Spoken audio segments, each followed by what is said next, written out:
ბოლო ერთი კვირის განმავლობაში არის გაზრდილი ზარები, თუმცა ეს განპირობებულია იმითაც, რომ რეკავენ არაგადაუდებელი შემთხვევების ხასიათის ზარები შემოდის,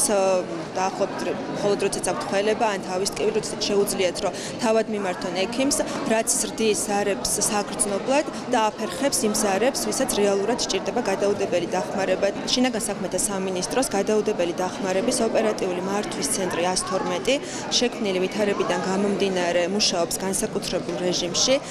განისაზღვრა ახალი ტიპის პროტოკოლი, რომელიც შემუშავებულია საერთაშორისო სტანდარტების და მოთხოვნების გათვალისწინებით და იმისათვის, რომ მოხდეს შემოსულ ზარებზე დროული და ადეკვატური რეაგირება, თხოვნით მიმართავს საზოგადოებას, რომ უპასუხოთ პროტოკოლით განსაზღვრულ ყველა შეკითხვას. ჯანდაცვის სამინისტრომ ექსპერტებთან ერთად შეიმუშავა 112-ის ოპერატორებისათვის ტრიაჟ პროტოკოლი, რომელიც შესაძლებლობას ვირუსული გრიპის ინფექციასთან დაკავშირებული ტრიაჟ პროტოკოლი, რომელიც შესაძლებლობას მიცემს 112-ის ოპერატორებს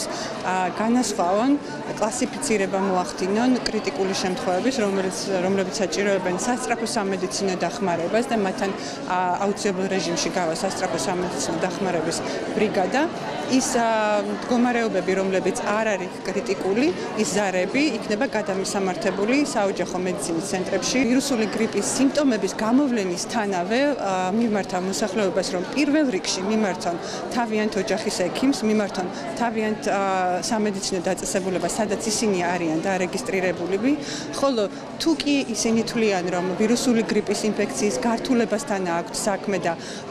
მდგომარეობა საჭიროებს სასწრაფო სამედიცინო დახმარებას, მხოლოდ მაშინ დარეკონ 112-ში 24 საათიანი და კიდევ ერთხელ 24 საათიან სამუშაო რეჟიმზე გადასული